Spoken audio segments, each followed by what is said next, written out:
ભાઈ છે તો સીમ કા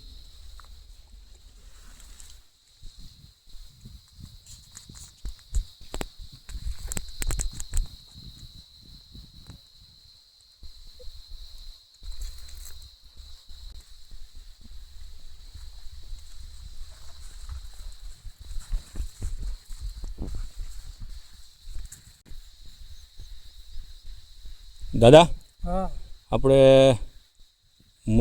તમારા તલના પ્લોટ ઉપર આવ્યા છે મુલાકાત કરવા હા અને તમારું નામ ગામ તાલુકો જિલ્લો અને તમારા મોબાઈલ નંબર જણાવો. મારું ગામ સુરવા ગીર, તાલુકો તાલાળા, જિલ્લો ગીર સોમનાથ અને મારું નામ અર્જુનભાઈ જીવરાજભાઈ સોજિત્રા. તમારા મોબાઈલ નંબર? મારા મોબાઈલ નંબર 99 794 10 71. બરાબર. હવે આપણે આવ્યા હતા એને 6 થી 7 દિવસ થયા. હા 5-6 દિવસ 5-6 દિવસ જેવું થયું. 5-6 ત્યારે તમારે સુકારો તલના પ્લોટમાં જાજો હતો. હા બરોબર છે, ફૂલ સુકારો હતો. હા પછી તમે એવું શું પિયત કર્યું, કેવી દવા પાઈ જેથી સુકારો તરત જ અટકી ગયો? અમે જે હાથમાં શીશા છે ને ડબલો એ માયલા દવાનો ડોઝ કીધું એગ્રોવાર આવે એ પ્રમાણે અમે આગલે દી બધું પલાળીને શેણાનો લોટ ગોળ આ વ્હાઈટ શીશાનો બીજે દી આ કાળા ડબલાનો પછી એમાં ભેળવું અને 8.5 વીઘા હતું કે 10 વીઘાનો ડોઝ મને નહીં દીધો હતો એટલે 8.5 વીઘામાં અમે પૂરું કર્યું. અને બીજે દી જે ડબલાની દવા ઘોડીની અંદર નાખવાની હતી એ નાખીને 1 કલાક પછી હલાવ્યા પછી પાવાનું ચાલુ કર્યું. બીજે દી ત્રીજે દી પાયું અને ચોથે દી થોડુંક રહી ગયું હતું પાયું હતું. બરાબર. એટલે સુકારાનો કાબુ ઘણો આવી ગયો. તમને આ દવા એન્ડોબેક્ટર અને ફોસ્ફોનેલિક્સ જે આપણા દવા છે એનાથી તમને સંતોષ છે? તમારો સુકારો અટકી ગયો સાવ? નહીં, સુકારો અટકી ગયો. સુકારો અટકી ગયો. અને જેમાં સુકારો આવ્યો તો ડોકા નમી ગયા હતા તલના એમાંય સુધારો લાટ થઈ ગયો. આ ઉકાણા નથી, ઈ પાછા ફૂટ્યા, ઈ પાછા માંડ્યા આગળ હાલવા માંડ્યા. બરોબર. હવે જ્યારે આપણે પહેલી ફેરી આવ્યા હતા, મુલાકાત થઈ હતી, ત્યારે તમારા ગોઠણથી નીચે હતા તલ, તો અત્યારે વિકાસમાં કેવું છે? વિકાસ માટે તો એ પછી સારું છે. સારું છે.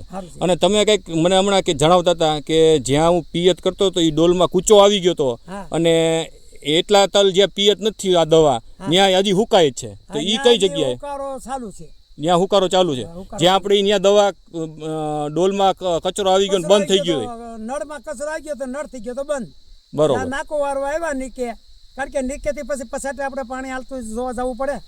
જ્યાં નાકો વારવા આવ્યા તો એમાં પાણી નહોતું ગયું ક્યારામાં, પછી નિશાની રાખી હતી મેં. બરોબર. એટલે જોયું આજે 4 દી પહેલા પીધું હતું ને આજે જોયું તો એમાં હજી હુકારાનો ભાગ છે.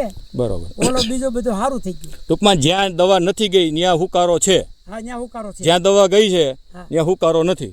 તો હવે ઈ અમારે ક્યારો જોઈએ તમને બતાડો? હા, બતાવીએ. ચાલો હાલો ત્યાં.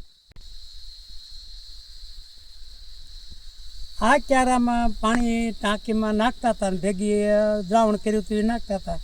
એમાં હેઠે નળમાં કૂસો આવી ગયેલો તે જ્યાં પછાટેથી નાકું ભરાણું વારવા ગયા તો આ ટાંકી એમણે ભરી હતી એટલે એમાં નિશાન મેં કરી દીધું હતું.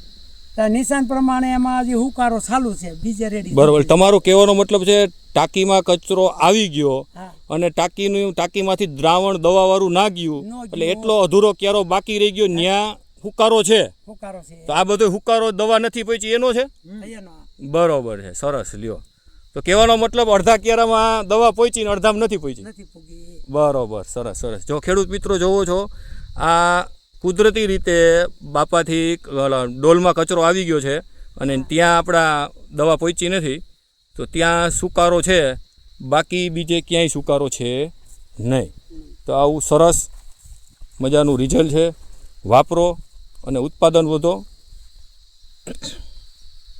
તો તમે આ અમારી દવા વાપરી એનાથી તમે સંતોષ છો? હા, એમાં મને સંતોષ થયો. તો ખેડૂતને આ સલાહ દેવાય કે આ વપરાય કે ના વપરાય? વપરાય. અત્યારે તમારા ગીરમાં હુકારોનો પ્રશ્ન બહુ મોટો છે. બહુ મોટો છે મારે. બરોબર ને? હા, તો આ વપરાય ને? હા, વપરાય દેવા. સરસ. ચાલો, તમારો ખૂબ ખૂબ આભાર બાપા.